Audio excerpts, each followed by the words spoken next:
परम पूज्य गुरुदेव, परम वंदनीय माता जी सूक्ष्म रूप से विद्यमान है। दोस्तों, चरण स्पर्श से नमन करता हूँ।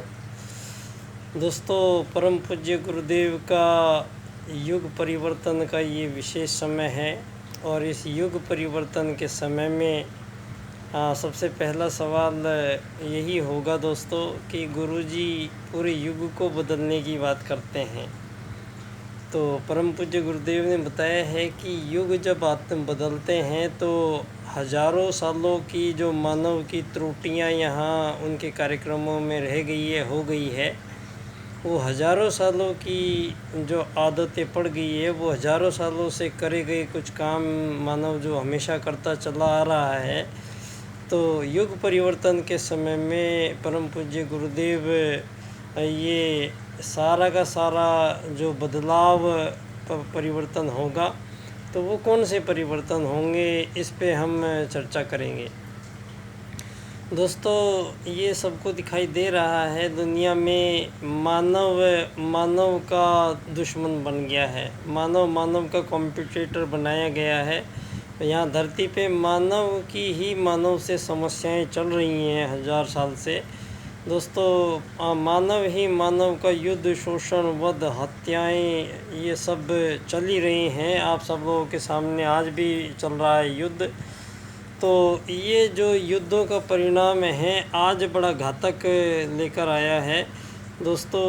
तो परम पूज्य गुरुदेव का ये जो युग परिवर्तन हो रहा है, इसमें एक महत्वपूर्ण भूमिका पंडित दीनदयाल उपाध्याय जी को सौंपी गई थी परम पूज्य गुरुदेव के द्वारा, जिन्होंने राजनीति का पुनरुद्धार उसका लेखन करना था। ये काम पंडित दीनदयाल उपाध्याय जी ने परम पूज्य गुरुदेव के अनुसार आत्मत सर्वभूतेषु की सिद्धि राजनीति में करते हैं। एकात्म मानववाद का राजनीतिक दर्शन देते हैं। तो पंडित दीनदयाल उपाध्याय जी कहते हैं कि मानव धरती पे पहले नहीं था, कहीं से आता है, धरती में यहाँ प्रवेश करता है किसी एक शरीर में पंच महाभूतों के, और वो फिर शरीर अपने आप वृद्धि प्रारंभ कर देता है जब जीव चेतना उसमें आती है।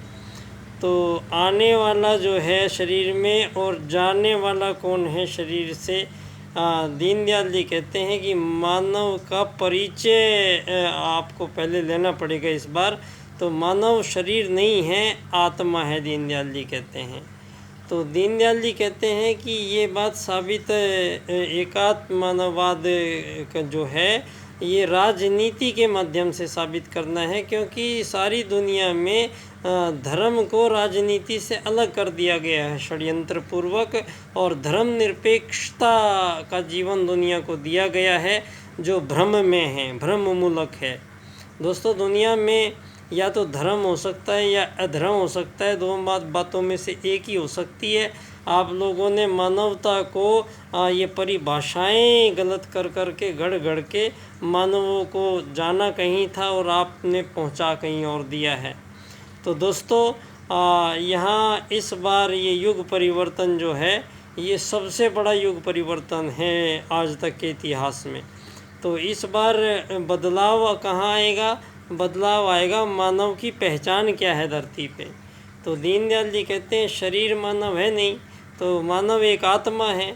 तो सारे संसार की आत्माओं में किसी भी प्रकार का विभेद जो है वो ईश्वरीय दृष्टि से, आत्मत सर्वभूतेषु की दृष्टि से मान्य नहीं है। अगर आप कहते हो ये विकसित है या अविकसित है, अल्प विकसित है, ये मुस्लिम है, ये हिंदू हैं, ये जो जितनी भी परिभाषाएं मानवों के बीच में जितने भी आपने विभेद पैदा किए हैं, एकात्म मानववाद का सिद्धांत ये विभेद सारे समाप्त करता है। ना ही कोई अमीर होगा, ना कोई गरीब होगा, ना कोई मालिक होगा, ना कोई नौकर होगा। मानव धरती का केवल एक यात्री है, मेहमान है, मेहमान बन के आया है। दीनदयाल जी कहते हैं मेहमान बन के रहेगा और मेहमान बन के जाएगा। तो यहाँ ये पूंजीवाद के कारण सबसे ज़्यादा जो मानव के साथ बिगाड़ा गया है वो बिगाड़ा गया है महिलाओं का। दोस्तों, ये धन आधारित जीवन व्यवस्थाओं का निर्माण पश्चिम ने किया है, दीनदयाल उपाध्याय जी अर्थायाम के राजनीतिक दर्शन में ये बात स्पष्ट करते हैं कि मानव कोई किसी को वस्तु देगा, कोई लेगा, कोई किसी की सहायता करेगा, बदले में उसको धन रुपया पैसा देगा, ये विचार भारत का नहीं है। भारत का सनातन विचार है आत्मवत् सर्वभूतेषु का। मानव मानव की सहायता करेंगे, सारे मिल बैठ के एक दूसरे की मदद करेंगे। तो अर्थ जो बोला है वेद में अर्थ का मतलब है कि समस्याओं का निराकरण करने की जिम्मेदारी मानवों की थी। तो आपने अर्थ का ये धन रुपया पैसा जो पैदा किया है, ये पूंजीवाद नाम है इसका, जिसकी वजह से हर जन्म में मानव को अमीर गरीब मालिक नौकर के जंजाल में फंसना पड़ता है। और इस धन आधारित जीवन व्यवस्थाओं में मानव यहाँ दो फाड़ हो जाता है। एक तो वो आत्मा बैठा रहता है शरीर में, दूसरा ये शरीर जो दिखाई दे रहा है दुनिया को, ये शरीर भिन्न भिन्न रूपों में, भिन्न भिन्न आकृति प्रकृति में है। तो मानवों के अंदर भिन्नताएं जितनी भी हैं वो शरीर भाव के कारण हैं। तो शरीर भाव से मुक्त करते हुए दीनदयाल उपाध्याय जी विचारधारा देते हैं एकात्म मानववाद का राजनीतिक दर्शन।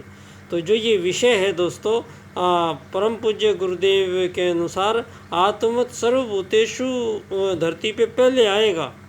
वासुदेव कुटुंबकम की बात हम नहीं कर सकते जब तक धरती पे पहले आत्मवत् सर्वभूतेषु की बात नहीं होगी।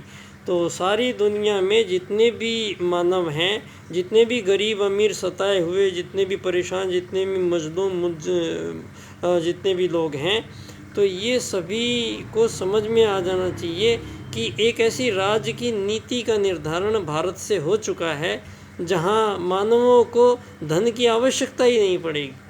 किसी भी मानव को जब धन की आवश्यकता ही ख़त्म कर दी जाएगी तो धन संबंधी जितने विकार पनपे हैं मानव जीवन में, उनको सबको समाप्त करने का ये समय आ गया है, जिसमें दीनदयाल उपाध्याय जी का अर्थायाम आधारित एकात्म मानववाद, मतलब ना कोई अमीर होगा ना कोई गरीब, ना धन की कमी होगी जीवन में किसी को, ना किसी के पास ज़्यादा होगा। तो धन की आवश्यकता पहले ख़त्म होगी मानव की, तब एकात्म मानववाद में प्रतिष्ठापना दीनदयाल उपाध्याय जी विश्व राजनीति में करते हैं। तो दोस्तों, विषय परम पूज्य गुरुदेव का है, एक हिस्सा दीनदयाल जी का है, और ये युग परिवर्तन का पुल एक दीनदयाल उपाध्याय जी की एकात्म मानववाद की नगरी से होके गुजरेगा। तो मेरा जो विषय है, मानव एकात्मवाद से समग्र व संपूर्ण वैश्वीकरणवाद, कि मानव कोई नहीं है। मानव के जितने भी आपने साम्राज्यवाद, मार्क्सवाद, लेनिनवाद, आर्थिक उदारीकरणवाद, नाजीवाद, इस्लामवाद, ईसाईवाद, आतंकवाद, भोगवाद, इतने सारे राज्य की नीति के निर्धारण किए हैं दुनिया में आप लोगों ने, कि मानवों के बीच में युद्ध, हत्याएं, शोषण के अलावा कुछ और नहीं हो सकता है। तो आदरणीय प्रधानमंत्री जी, हमें इनकी ट्रिलियन इकोनॉमी में नहीं जाना है, हमें धरती से ये ट्रिलियन इकोनॉमी को रुखसत करना है धरती से।